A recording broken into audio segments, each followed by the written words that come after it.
Bonsoir, bienvenue à l'Atelier Librairie, le livre voyageur animé par Fabienne Roch et moi-même, Bruno Lalonde. Nous sommes à Montréal le 6 février 2023. Alors, oui, hier, pour ceux qui ont suivi cette balade dans la ville, nous avons été chercher des livres, mon distingué collègue et ami René Faneuf, de la librairie. C'est un libraire en chambre, René, de Libro 17. Il a également un catalogue sur Abbey Books et on peut le retrouver également sur eBay. Et c'est un... Moi, je pense que le qualificatif de spécialiste lui va tout à fait. C'est un spécialiste de l'histoire du Canada et du Québec. Il raffole particulièrement des petites brochures qui sont fort recherchées par une certaine catégorie de collectionneurs. Alors, comme vous le savez, pour ceux qui écoutent mes vidéos, René et moi, on travaille souvent ensemble. On forme une bonne équipe. On forme une bonne équipe et René, c'est un athlète aussi. C'est quelqu'un qui fait beaucoup de sport. Il est très en forme. Alors, il faut nous voir travailler. C'est une sorte de ballet. C'est hyper rapide. Pas de compétition entre nous. En fait, nous sommes véritablement des collègues et des confrères. Et les historiens de la conquête de l'Ouest ont bien démontré que la collaboration était au cœur de la construction de villages. Par exemple, le Québec s'est construit, comme vous avez pu le voir dans la vidéo d'il y a quelques jours, dans des conditions climatiques extrêmes. Il s'est construit non pas par la coercition, mais par l'esprit d'entraide. L'esprit d'entraide et l'esprit de corps du groupe. Un groupe, oui, soudé ethniquement par une même origine, française, normande et bretonne, tant et si bien que tout le monde, à peu près, les 10 000 familles, provenaient de villages ou de villes de moyenne importance, pas très éloignées les unes des autres. Et je me suis toujours plu à imaginer, une fois ces premiers colons établis en terre d'Amérique, quels étaient les liens épistolaires qui devaient mettre quand même assez de temps. Certains d'entre eux étaient analphabètes aussi, mais pas les filles du roi, il faut quand même le spécifier. Les filles du roi avaient reçu une éducation de bonne qualité. Filles du roi venues combler le manque de femmes au début de la colonie. Les premiers colons étaient des hommes, et en large partie. Plus tard, les filles du roi sont venues, et ces filles étaient choisies aussi pour leur bonne santé physique et mentale, et ils savaient lire et écrire. Et en plus, elles étaient des femmes, non pas comme certains ennemis du Québec l'ont prétendu. Je pense ici à l'écrivain anglo-montréalais, Mordecai Richler. Ce n'étaient pas des filles de petite vertu, comme ce pamphlétaire s'est amusé à le dire et à le déclamer sur toutes les tribunes littéraires du monde anglo-saxon. Alors oui, hier, faut que je dise un mot un peu, et je vais vous parler très brièvement, et je ne souhaiterais pas non plus que l'auteur de cette thèse soit identifié.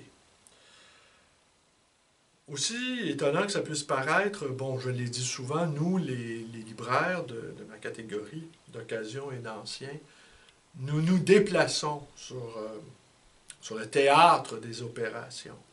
Nous visitons le milieu naturel des lecteurs. Et en fait, c'est une expérience anthropologique qui n'a, au-delà des enquêtes statistiques que l'on peut faire ou de répondre à des questionnaires, sur les pratiques de lecture, sur le temps qu'on accorde à la lecture, sur l'espace mobilisé pour créer un espace de lecture. En fait, jamais les chercheurs universitaires et anthropologues, allons-nous dire, ont l'occasion de faire du terrain. Voilà. Et du terrain qui est littéralement archéologique dans certains cas.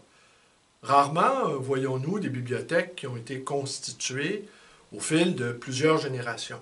Ce qui est le cas en Europe. Ce qui n'est pas le cas ici.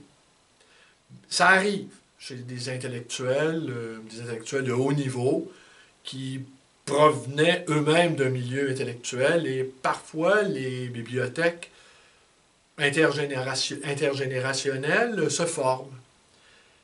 Mais rarement, rarement ce fait est visible dans cette recherche anthropologique de terrain.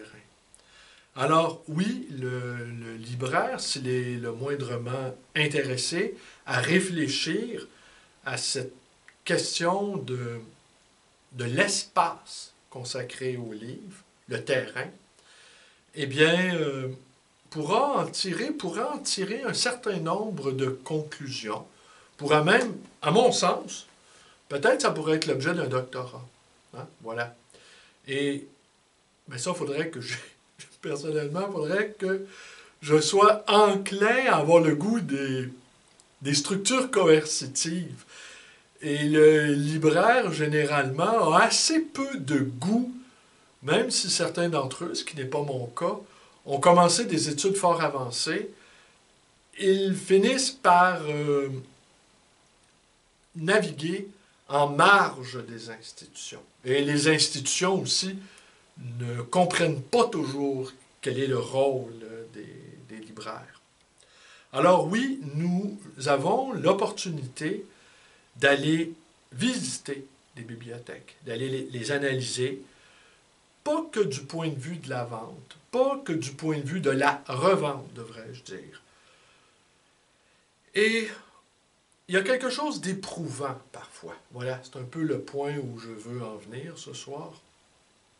Comme hier soir, par exemple. Hier soir, le propriétaire de cette bibliothèque, passablement constituée au fil des années, je dirais que ça doit représenter environ une 50aine d'années. Alors déjà, le parcours de cette bibliothèque et de son propriétaire s'inscrit dans une longue durée de 50 ans, 5 décennies. Et ce propriétaire était très méthodique, très méthodique. Chaque bibliothèque était placée par catégorie et les auteurs et autrices étaient regroupés selon leur nationalité. Et chaque auteur voyait son travail réuni en un seul ensemble. Alors, la poésie québécoise est avec la poésie québécoise et il y avait un véritable désir d'ordre dans cette bibliothèque-là. Mais parfois, ça nous en dit long aussi sur son propriétaire, le désir d'ordre. De la même manière qu'une bibliothèque totalement en désordre nous révèle un certain nombre de choses. Mais quand, comme le disait la dame qui avait été choisie pour être la liquidatrice testamentaire, c'est comme ça qu'on appelle ça ici au Québec, le liquidateur, la liquidatrice, eh bien, ne cessait de soupirer en répétant, et probablement accablé aussi par ce fait que c'était l'œuvre d'une vie qui se voyait ici démantelée. C'était l'œuvre d'une vie qui était pour ce qui est des livres, ils vont reprendre vie ailleurs, ils vont aller se constituer, ils vont aller se livrer, ces livres vont aller se livrer prisonniers dans d'autres espaces.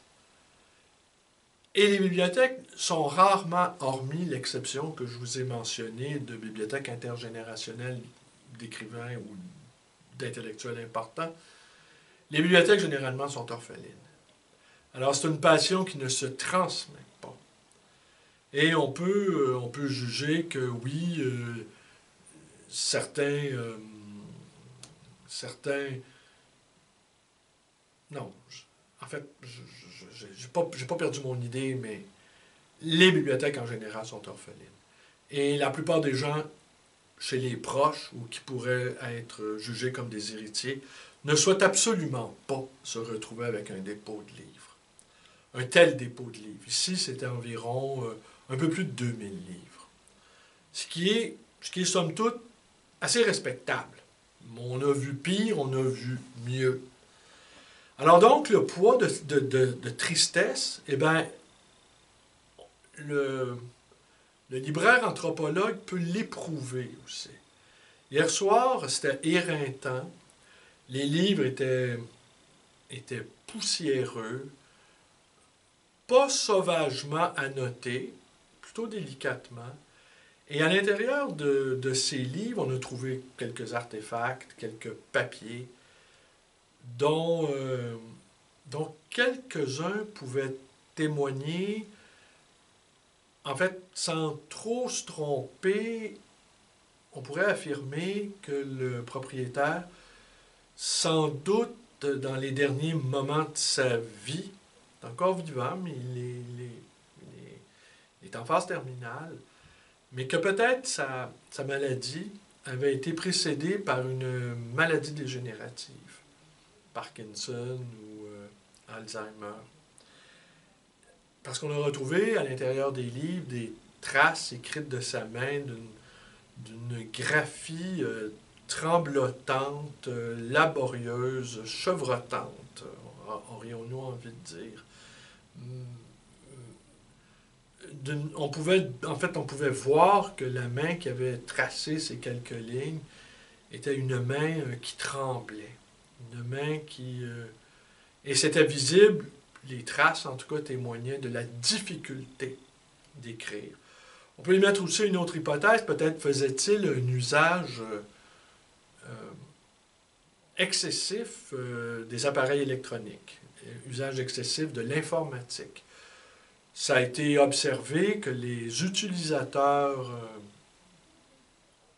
de clavier finissaient par perdre l'usage de l'écriture manuscrite, de l'écriture manuelle. Peut-être est-ce une deuxième hypothèse, mais vu également la grosseur des lettres, j'opterais plus pour la première hypothèse. Alors on peut même, en analysant dans le détail une bibliothèque, retracer le parcours intellectuel. Mais hier, ce qui frappe, j'allais vous parler de quelque chose, mais je vais renoncer en fait. Pour l'instant, peut-être que je vais vous en parler demain, ou pas, mais en fait, je vais renoncer. Je vais renoncer parce que je n'ai absolument pas envie. Ça aussi, c'est l'autre volet un peu périlleux de notre travail. C'est qu'on, à l'instar peut-être des psychanalystes ou des prêtres ou de tous ceux dont le travail consiste à écouter et à recevoir les confidences, voire les confessions, on est tenu à une sorte d'éthique du secret. Je peux dire un certain nombre de choses, je peux même pratiquement tout dire, mais je ne dois identifier personne. On y pense tout le temps, mais on ne dit rien. Vous voyez un peu? On réfléchit beaucoup, mais on garde sa pensée pour soi.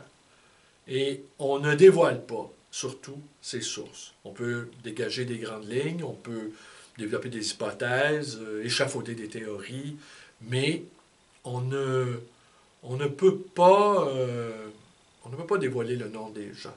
Alors, je vais m'en abstenir. Mais il y a une réflexion hier qui m'est venue et que j'ai éprouvée à plusieurs reprises depuis 30 ans que je pratique ce métier de libraire. C'est la solitude intellectuelle. La solitude intellectuelle et sans doute les débats qu'on en fait, depuis que je suis né, j'entends toujours ces débats-là au Québec. Enfin, je les entends moins maintenant, j'expliquerai pourquoi. Mais peut-être, il y a 20 ou 30 ans, en tout cas, ou 30 ou 20 ans, on débattait beaucoup de la place de l'intellectuel dans la société québécoise. L'importance de l'intellectuel et aussi toujours avec le sous-titre « Les intellectuels n'ont pas voix au chapitre dans les affaires de la cité. Les intellectuels sont inaudibles. Les intellectuels sont l'objet de suspicions. Les Québécois n'aiment pas la vie intellectuelle. Les Québécois ne cherchent pas à se raffiner ou en tout cas ne cherchent pas à développer une vie consacrée aux choses de l'esprit. Et qu'au fond, je vous dirais, 20-30 ans de débat tournaient autour de la question quelle est la place de l'intellectuel québécois dans les affaires de la cité. Je vous dirais, depuis une vingtaine d'années, l'intellectuel québécois qui, au début des années 50-60, jusqu'aux années 70, n'était pas un universitaire. Et certains d'entre eux, même, sans être des universitaires, ont pu devenir des profs d'université. Aujourd'hui, la fonction intellectuelle s'est couplée avec celle de chercheur. Et le chercheur ne se sent pas habilité ou justifié ou n'en ressent tout simplement pas la nécessité de s'inviter dans les débats publics ou dans les affaires de la cité. Hors de son champ d'investigation ou de recherche, il se juge inadéquat, inapte ou simplement inintéressé à faire entendre sa voix. Tant et si bien que cette question de « avons-nous ou pas besoin des intellectuels » a complètement disparu du champ. Par contre, peut-être l'intellectuel universitaire, parce que ça c'est l'autre chose, on ne considérera pas, sinon jamais, sinon rarement, qu'un intellectuel puisse être un non-universitaire. Ça pourrait presque être une hérésie. On pourrait même dire qu'un universitaire, une fois ses lettres patentes reçues, aura toute licence d'écrire, même s'il dit n'importe quoi ou s'il dit des choses qui n'intéressent personne, il sera quand même justifié dans son fondement d'intellectuel, une fois reçu, loin des saintes crèmes de l'institution universitaire. Tandis que le non-universitaire jamais ne pourra être considéré comme un intellectuel et il n'appartiendra jamais au sérail universitaire. Et même dans la hiérarchie ecclésiastique universitaire, il y a des cardinaux, il y a le haut clergé, il y a le bas clergé. Les chargés de cours, par exemple, sont l'objet d'un mépris larvé, sinon avoué dans certains cas, par ceux qui sont reconnus profs titulaires, par exemple. Alors donc, tout ça pour vous dire que la place de l'intellectuel non universitaire elle est inexistante. La place de l'intellectuel universitaire, il est confiné à ses propres recherches. L'enseignement est perçu bien souvent comme un fardeau. Il est confiné à ses propres recherches et aussi, vu la professionnalisation de son secteur d'activité, il est tenu d'aller chercher de l'argent. Une partie importante de son activité professionnelle consiste à aller chercher des subventions, à aller chercher des sources de revenus. Alors tout ça fait que la place de l'intellectuel québécois a disparu, en fait, des débats de société, des réflexions. On pourrait juger également que le hiatus qu'il y a entre la population et ses intellectuels est tellement profond et tellement grave même, qu'il n'y a plus de discussion à avoir sur le sujet. Ça pourrait être aussi une autre hypothèse. On a intégré le fait que la voix de l'intellectuel universitaire est nulle et non avenue dans les affaires de la cité. Que de part et d'autre, les intellectuels ont renoncé à faire entendre leur voix et ça correspond parfaitement au désir de la population de ne pas les écouter. Alors, de part et d'autre, chacun aura pris son parti de cet état de fait. Alors, oui, tristesse. Voilà, j'en arrive à mon point après tout ce long détour. Il arrive qu'au terme d'une longue soirée comme celle d'hier soir, une fois les mains lavées, les mains lavées, oui, parce que la compagnie de la poussière, la première rencontre d'une bibliothèque avec l'anthropologue des bibliothèques, le premier intermédiaire, la première chose qu'on touche, c'est la poussière. L'œil capte les titres et la main reçoit la poussière. Donc le contact physique se passe avec les mains et c'est la poussière qui est le médium entre le livre et la main. Et cette poussière témoigne aussi de la tristesse. Parce que je ne dirais pas qu'on en arrive à être dégoûté des livres, ce qui n'est pas mon cas, étant donné que je ne suis ni un intellectuel universitaire, et que modestement je me qualifie de psychanalyste de bibliothèque, mais il faut prendre ça avec beaucoup d'humour, second degré, voire. Mais je n'éprouve pas cette tristesse-là pour ma part.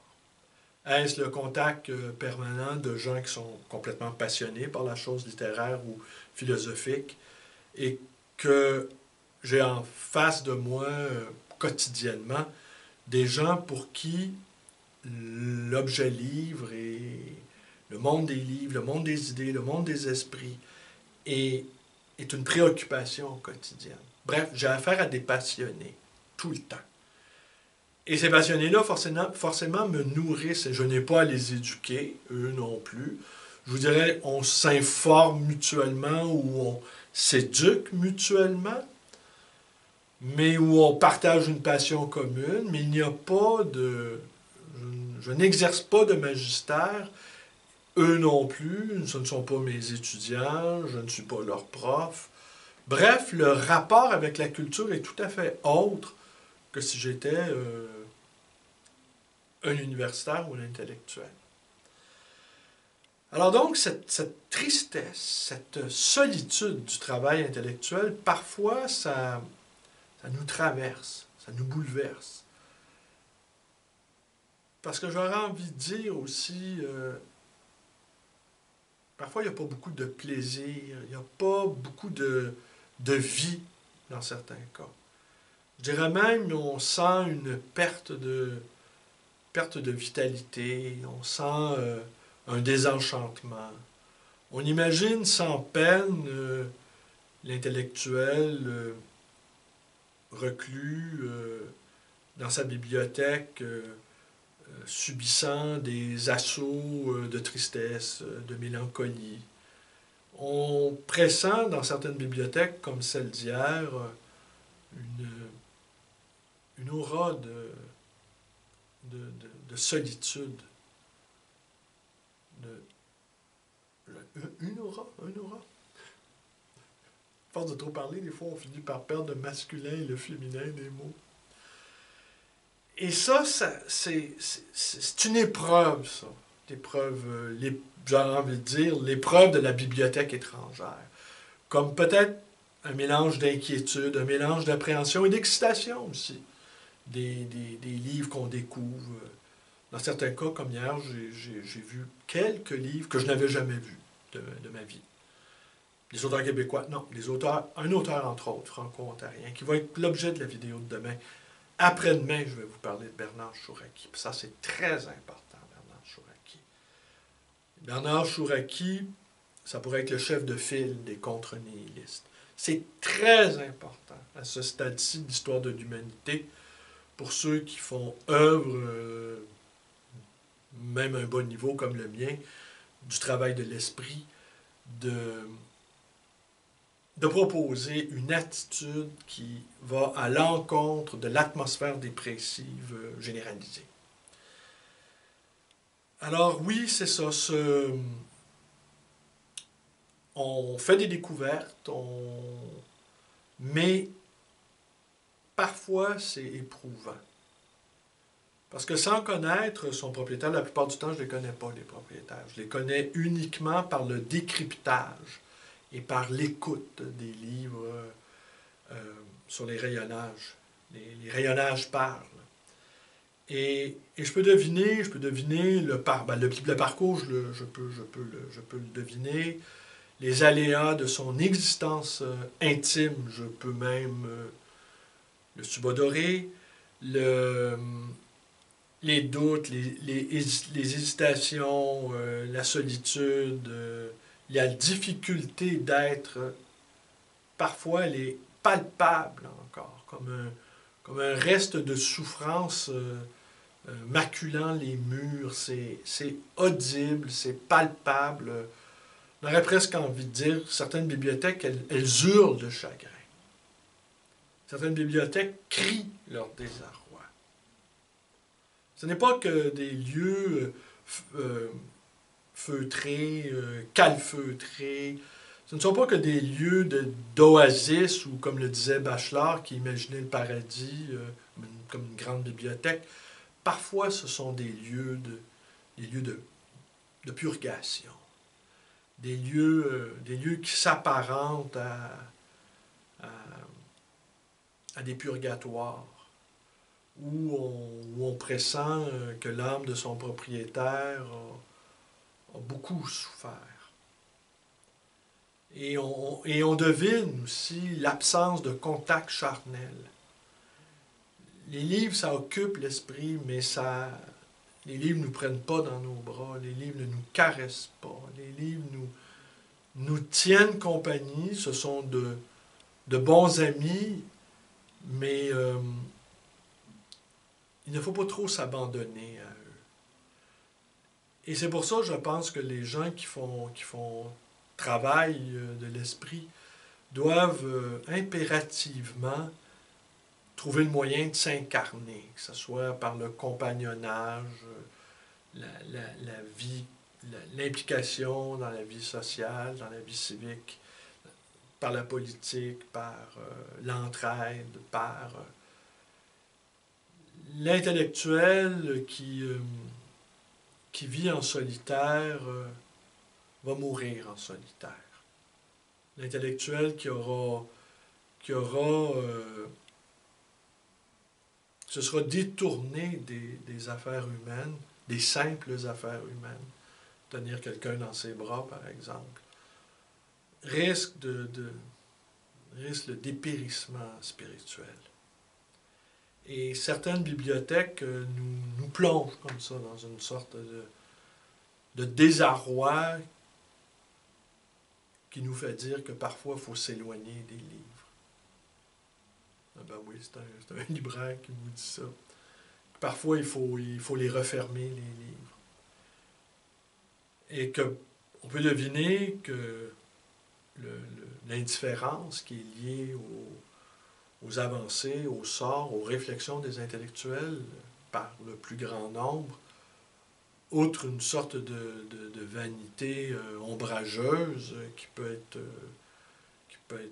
l'attribut de ces infortunés intellectuels, au-delà de cette supériorité factice de celui qui est trop intelligent pour se mêler aux autres, on aura envie de dire être intelligent, être trop intelligent, ça veut dire qu'on ne l'est pas assez. Il faudrait trouver le moyen d'aller au-delà de sa supériorité intellectuelle.